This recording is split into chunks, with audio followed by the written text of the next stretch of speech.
धुळे शहराजवळील चाळीसगाव चौफुली परिसरात आज भरधाव कंटेनरने 4 वाहनांना जोरदार धडक दिल्याने भीषण अपघात झाला। या दुर्घटनेत एका ॲपे रिक्षा चालकाचा जागीच मृत्यू झाला असून 2 जण गंभीर जखमी झाले आहेत। मिळालेल्या माहितीनुसार उड्डाणपुलावरून येणाऱ्या कंटेनरला आरटीओ कर्मचाऱ्यांनी थांबविण्याचा प्रयत्न केला, मात्र चालकाने वाहन न थांबवता भरधाव वेगाने पुढे नेले। यावेळी चालकाचा ताबा सुटल्याने कंटेनरने 4 वाहनांना धडक दिली। या अपघातात एका ॲपे रिक्षा चालकाचा जागीच मृत्यू झाला तर 2 जण गंभीर जखमी झाले असून त्यांच्यावर जिल्हा रुग्णालयात उपचार सुरू आहेत।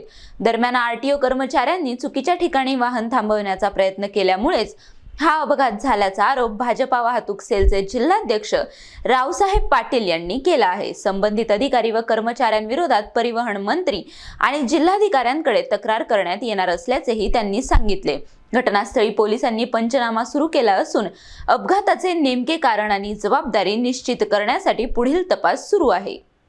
मी रावसाहेब धर्मा पाटील, भारतीय जनता पार्टीचा वाहतूक सेलचा जिल्हा अध्यक्ष आहे, कृषी उत्पन्न बाजार समिती संचालक आहे। मी माझ्या कामानिमित्त चाळीसगाव चौफुलीवर आलेलो होतो। मला अचानक माझ्या नातेवाईक आणि भाचा आणि भाचीचा फोन आला की मामा आमचा इथं असा ॲक्सिडेंट झाला। मी इथं आल्यावर बघितलं तर 3-4 गाड्यांचा ॲक्सिडेंट झाला। जागेवर एक जण अपघात झाला। आणि दुसरी गोष्ट, परिवहन खात्याचे आरटीओ विभागातील आरटीओ हा ॲक्सिडेंटला कारणीभूत म्हणजे परिवहन विभागातील आरटीओ। त्यांनी ब्रिजवर कोणी म्हणजे अवजड वाहतूक वाहनांना कधी कोणी हात देतं का? त्या हात दिल्यामुळे त्या गाडीला थांबवण्यासाठी ते त्यांच्या मागं आले आणि तो गाडीवाला घाबरला आणि सर्व गाड्यांना ठोकत 4 जणांना ठोकलं आणि पुढे गेला तो। तर माझी एकच विनंती आहे की आरटीओचे जेही अधिकारी ड्युटीवर असतील यांना सस्पेंड करा अथवा त्यांच्यावर कायदेशीर कारवाई मी स्वतः रावसाहेब पाटील मी चाळीसगाव पोलीस स्टेशनला त्यांच्या विरोधात फिर्याद देणार आहे।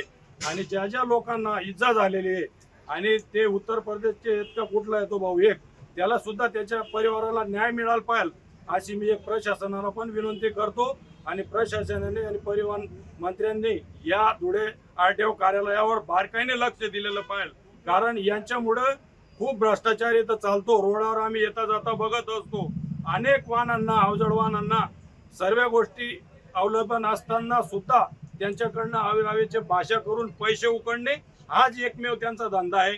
आणि त्यांच्या या अशा मुजरीपणामुळे या आज एक थोड्याशा चुकीमुळे अनेक लोकांचे संसार उद्ध्वस्त झाले असते, परंतु हे कुठंतरी थांबलं पाहिजे।